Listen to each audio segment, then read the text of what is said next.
In May 1951, the NNC launched a plebiscite in Nagaland, which resulted in 99% of all Nagas endorsing complete support for an independent Nagaland. The issue of Naga independence and the verdict of the Naga plebiscite was put to the then First Prime Minister of India, Jawarharlal Nehru, in Delhi on March the 11th, 1952. Now, even though Nehru had supported self-determination for the Nagas in 1944, when faced with the demand, he simply exploded with anger and exclaimed, "Whether heaven falls or India goes to pieces and blood runs red in the country, I don't care. Whether I'm here or for that matter any other body comes in, I don't care. Nagas will not be allowed to become independent." In January 1952, the National Council launched a civil disobedience campaign, refusing to pay taxes and boycotting India's first ever general election. No Nagas stood for election. No Nagas voted. Nevertheless, on March the 30th, 1953, the Nagas welcomed Nehru's decision to visit Kohima. The Prime Minister was accompanied by his daughter, Indira Gandhi, and also by the Burmese Premier, U Nu. The Naga National Council leaders were busy preparing the memorandum to be submitted to the two Prime Ministers. Thousands of Nagas gathered at the Kohima football ground, but Nehru was rigid. Just before the meeting, he gave instructions stopping the Nagas from making any oral or written address to the reception. As a result, the Naga delegation walked out in defiance of such blatant repression.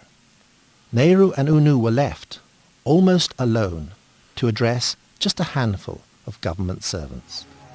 Nehru felt humiliated. Immediately, arrest warrants were issued for 8 NNC leaders. The whole Naga Hills district and the sensitive areas were declared disturbed. House raids on Naga leaders followed, and many went into hiding. The Disturbed Area Act was imposed on the Naga Hills in 1954. Nagaland, in effect, fell under the cloud of martial law.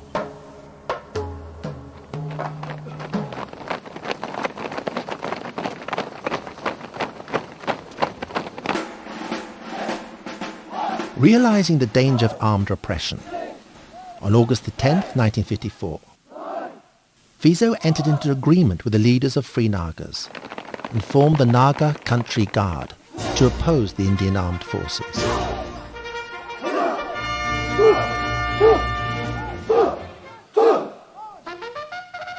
The first armed resistance group was born.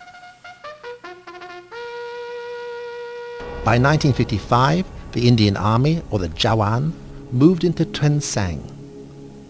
The Assam Disturbed Areas Act of 1955 was introduced to enable the Assam Armed Police and the Assam Rifles to act without any legal restriction whatsoever.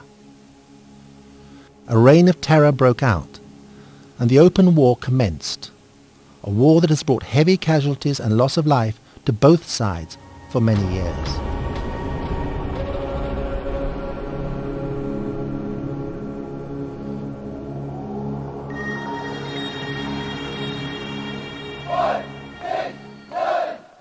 On the 22nd of March 1956, the Naga National Council inaugurated its federal government of Nagaland, known as the FGN, an armed opposition movement, and amalgamated with the Naga Home Guard, soon to be known as the Naga Army.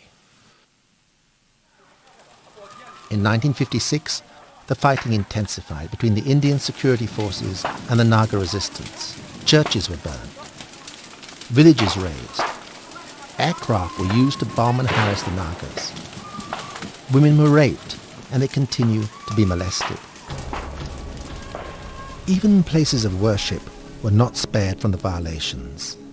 Bible Hill, for example, a Christian mission centre in Fort Kohima, was occupied by units of the 14th Assam Rifles.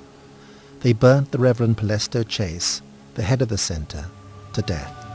And between 1954 and 1964, innocent villagers were arrested and confined in Indian jails and concentration camps.